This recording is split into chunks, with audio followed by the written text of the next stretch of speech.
Hey everybody, I'm Coach Tom. Welcome to my channel, Creating Your New Reality. I'm a self-actualization coach. What that means is that I help people cultivate, develop, and then express their true selves in the areas of their careers, personal development, and their relationships. Are you ready? Let's go. Now, one thing I wanted to cover today is the concept of something called revision. Okay, you hear the term a lot in the law of attraction community. One way I like to use revision is really you think about some situation that has become your story and it's become a negative story. It's something you always refer back to when you're going through the litany of why you aren't where you want to be just yet. It's always, boy, I was involved in this thing. It blew up in my face. And from that, I concluded that I suck, God hates me, nobody likes me, and it brought about my ruination. Okay, we've all got stories like that. If you think really hard, you've got one too. If you're like me, you probably got 2, 3, 4, 5 stories that you've been constantly telling yourself about a thing. Okay, now, what I want you to do is I want you to revise that, and I want you to write out that story. Just sit down with a legal pad, your favorite beverage, write it out. But I want you to think about what was actually good about that story. What did you learn? What did you have a belief that was challenged? How have you come out a better person or maybe a different person as a result of having gone through that meat grinder? Okay, we've all got a meat grinder story in our life. I'm going to tell you mine. I'm going to hit the high notes. For about 10 years, I was with a company. I'd gotten recruited to be part of a company. They were called American Clean Energy Systems. You can go ahead and look them up on the internet. You won't find too much activity about them anymore. A lot of it's been just wiped off Google. But what we had was a group of products that enabled diesel-powered fleets, trucks, buses, trains, you name it. It enabled these fleets, users of vehicles, to use about 20% less fuel. As an example, one of my school district customers was able to buy one less massive bulk tank of fuel a year based on the products that we sold them. It also cut down all your criteria emissions, did a lot of great things. Now, basically for a lot of reasons that I'm not going to go into right now, it didn't happen. Okay, it was the greatest thing I was ever involved in that never went anywhere, all these things. Now, I had the occasion to meet up with a former coworker from this area of my life the other night. We had some steaks and some beers, and we just hung out. We talked about just really everything having to do with that position. And this fella, he was my sales rep. What I was I was a sales rep. I had my own customers, but I was the main technical guy. Okay, I worked directly for the scientists that put the product together. So my role was to go from place to place and augment the sales team. I had fun just talking to people, explaining what the products did, how they fit into the world of the fuel regulations in the different industries that we played in, all this stuff. I also taught people on the ground how to live with the products and do all these things. So, I did a lot of things. I made a lot of people a lot of money. But one of the cool things that I did was I was able to write and speak, much like I do now. Granted, it was for a very technical product, okay? But I wrote white papers that went out across the world. I wrote position papers. I wrote all kinds of technical bulletins, all these different things that help my sales and distribution team go out and make money.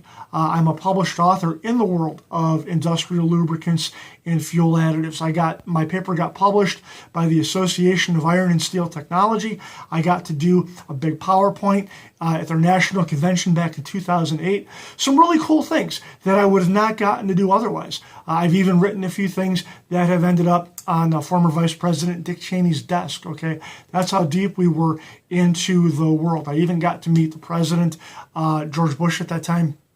So, we were on our way. So, but the cool thing is that I got to speak, I got to write. The other thing I got to do was I also got to teach. Okay, when I would have meetings with my distribution teams, sometimes it was over the internet with all of our teams at once. Other times I would fly or drive out and meet various smaller teams to strategize going after a particular customer. So I got to do all these really cool things that I would have never gotten to do otherwise. So I could have sat there and I guess carried around this loser's limp with me from now till the day I die of, wow, that was my lottery ticket. It blew away. It blew up. It didn't happen. Oh my God.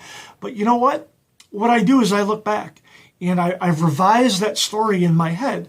So now I only look at the good things that happened. I look at the fact that where else was I going to go and be a published author? That wasn't like a self-published deal where I'm tooting my own horn. Okay. A body of scientists and engineers thought what I had to say was pretty darn important, and their industry needed to hear it. Okay, so I got to do that. I've worked with local clean air organizations, municipal planning organizations on things that we would need to do to make a sustainable lifestyle for an entire region, and capping diesel emissions was a part of that. So I talked about how we did that. So I was able to network and make friends with people in a lot of organizations that I wouldn't have had access to otherwise, because contrary to what you might think about me, I do believe in clean air, sustainability, all these things. So I'm just saying, this is was a very personal story to me that drove me. And unfortunately, for a lot of years, it drove me in the negative, because when I got onto other different things, I would really drive and grind and push myself because, well, you know what? I got my ass knocked down, so I'm going to come back, hit it harder. You know what? That's not the way to be. When you are obsessed with a negative thing, okay, the universe gives you more of that, okay? When you call yourself a fighter, you get a lot of things to fight.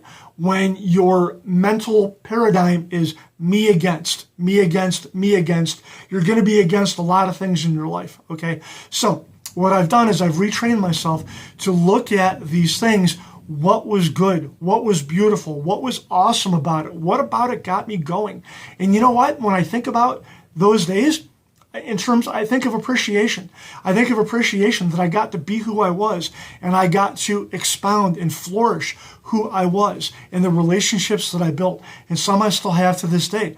And they were just great things. And you know what? That's what beget more of the good things in my life, more opportunities, more relationships, more of a chance to speak, write, teach, all these great things. So that's what I want you to do. That's your homework. I want you to think of something that you've been telling yourself, whoa, this blew up, and just think about something good that happened and dwell on that. You can't stop the thoughts from coming in and out of your head. A country preacher that I used to like, John Avanzini, once said that you can't stop the birds from flying over your head, but you don't have to let them make a nest in your hair. Okay, and I don't have any hair anymore, but I can certainly, I gave myself a PhD on putting negative thoughts in my head and then living on those and just pretty much ruining my life with them. So we're not going to do that anymore. I'm not going to do that anymore. Neither are you. Okay, so, and again, if you need help with maybe a specific situation, how to reframe things, how to revise, hit me up. Look into in the box below the video here. I've got a new ebook that's out. It's called Give Yourself a Do-Over. I'll send it to you for nothing. You'll also get some teachings in there and subscribe to my email list. Also, I'd like you to subscribe to the video channel. Send it out to the masses, all your people. Share the heck out of it. Get your notifications. I love you guys, and we're blowing up. We're going big, and we're not going home. I just want you to know that, look at me, I'm getting all excited here. I just want you to know how much I love you guys. I believe in you. I want you to be self-actualized. I want you to be blessed, and I want you to be yourselves. Have a great day. Thank you so much. I love you. I love you very much. Have a good day. Bye-bye.